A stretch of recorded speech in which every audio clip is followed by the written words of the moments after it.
In this edition of SportCom SportChat, we'll discuss some IU players who will be taking part in this year's NFL Combine. And then I'll talk about Reggie Miller's place in the Basketball Hall of Fame.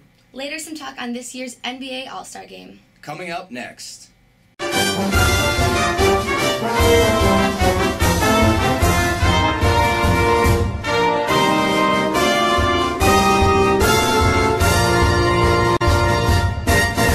right, Adam, let's start with basketball. This weekend they host Northwestern. Northwestern's 5-9 in Big Ten games, coming off of a tight win against Iowa earlier this week. However, the Hoosiers are still 3-10 in Big Ten games. The loss against Michigan last week, they came back at the end to really get a closer score, 73-69. Talk about what you saw in the final 10 minutes that they need to do this weekend and to start winning. Well, they lit a fire under themselves, and you wonder where this passion's kind of been all season. Like you said, 3-10 in the Big Ten. Yet there have been games that they've been in, and they've kind of come back at the end of some of these as well. So what you really need to, or even started off well, what we really need to see from IU is just a constant 40 minutes of passionate basketball. And once they get to that level, they can probably make some noise here at the end of the season, going into the Big Ten tournament and maybe gearing themselves up for next year when Cody Zeller arrives, and they'll have more of a chance at making the NCAA tournament or even a higher seed in the NIT. Right. We need to see them start with this intensity. And we can only hope that this weekend, being at home, they really have a chance to... Yeah, and the home crowd always really energizes them, so I think this is a game where definitely that you'll see them playing with a lot of fire. Right. Well, moving into football, there's 3 players who will be participating in this year's NFL Combine: Terrence Turner, Tandon Doss, and offensive tackle James Brewer. Talk about how you think Tandon's going to perform. I think Tandon's going to do great, and honestly, he's a guy who I could see going in the second round of this draft. He's a very highly rated receiver right now. He's jumping off a lot of mock drafts. Todd McShay of ESPN actually has him as his 4th rated wide receiver, which is very high in a draft class that has a lot of talent at the wide receiver position. So I think Tandon will do really well, and I think that he can represent IU well in this combine. All right, what about Brewer and Turner? Well, I think Terrence Turner is going to fall into that category of undrafted IU players who might get a shot in the NFL. You saw that last year with Greg Middleton and Nick Polk. Both players went undrafted. They did get invited to the Combine. So obviously teams invite these guys to kind of see what they bring. They think that something special might be there. But I think Terrence is kind of that type of player. As far as Brewer, he's a guy who I could really see improving his draft stock in this right now. He's kind of a 4th-round guy. But he might be able to jump into the 3rd round if he gets a good enough Combine in Indianapolis. Right, yeah. That starts next week, and it is in Indianapolis. So we'll just have to see.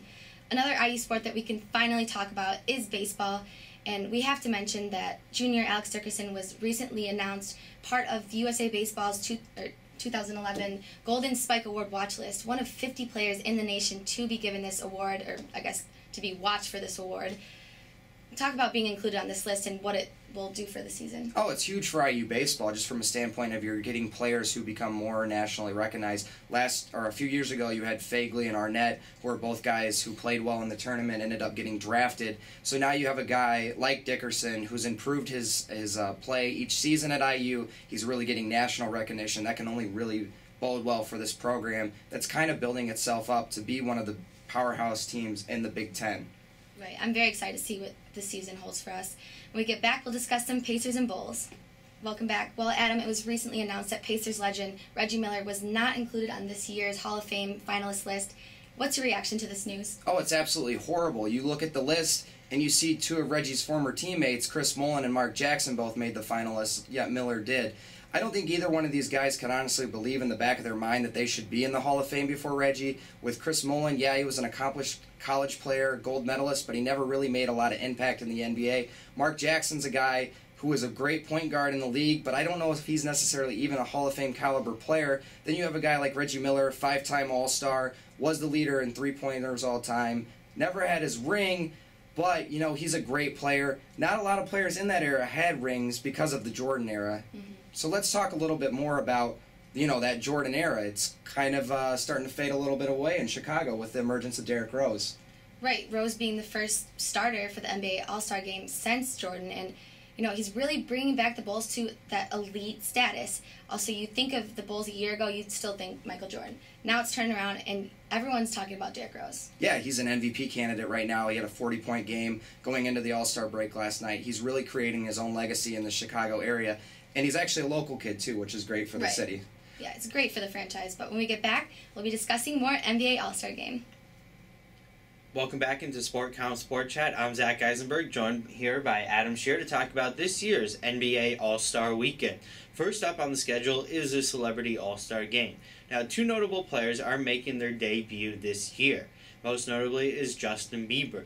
You were out sick with Bieber fever all last week, and that's why we did not have the show last week. How are you feeling now? How do you think Bieber will play this year, and how do you think Bieber fever will affect his opponents? Well, I think with the Never Say Never movie debuting last week, the nation is kind of struck by Justin Bieber fever right now. So I think this game will do a lot of good publicity for the NBA. They can market the game to 13-year-old girls like they tried to when they created the WNBA a few years ago. And I think that Biebs can play pretty well as well. Another player to look out for is the brother-in-law of Lakers forward Lamar Odom, with Rob Kardashian making his first debut in the game. How do you think he'll play, and do you think he could live up to his brother-in-law's expectations? Oh, absolutely. I think that Rob is going to have to protect his family's name and make sure that everybody knows that L.A. is a Kardashian town.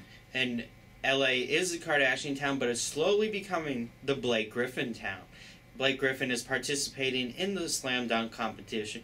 Adam, what should we look forward to from Blake Griffin? I don't know. I think he's going to have something crazy in mind. There are already, so many rumors out there. He took suggestions from fans for what he might do, so we'll have to see. I'm sure it'll be great, whatever he does decide to do, though. He is playing with the heavy heart this week due to the death of a teammate and longtime friend from high school, so he may have something up his sleeve in that sense. But he is also playing in the All-Star Game, the actual game.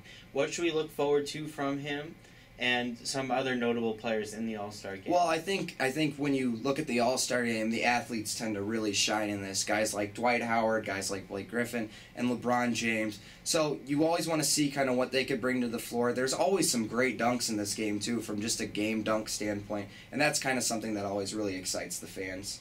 All right, well, stay tuned, because when we get back, we'll be talking about the NHL trade deadline. Welcome back. Zach, let's talk about the NHL trade deadline, starting with the Mike Fisher trade. Definitely. It was a great trade to kick off the trade deadline week before trades, and great trade working out for both teams, where the Ottawa Senators sent fan favorite Mike Fisher to the Nashville Predators for a first and third round pick. Now that the third round pick is a conditional pick, it works out well for both teams as the Ottawa Senators start the rebuild process of their team, and Nashville looks to go deep into the playoffs. Right. Well, another player that trade rumors always surround is Tomas Kaberle. Do you think that this will be the year that he'll waive his no-trade clause? I do. I think it's finally come to a time where Brian Burke, the GM, will be able to find the right offer, and it'll be a place where Tomas wants to go, and he'll be willing to waive his no-trade clause. Right. Another player we have to talk about, Marian Gaborik. Do you think the Rangers will trade him? I think so. I think one tough part Glenn Sather, the GM, will have is finding a suitor that is able to take on that contract. But I think he could be traded to the Los Angeles Kings. They've been looking for a right winger to play with center Anze Kopitar for a while, so I think that'll be a perfect match. It's just a question of what the Kings will have to give up in order to acquire Gaborik. All right, well, that's all we have for this edition of SportCom Sport Chat. Thanks for watching.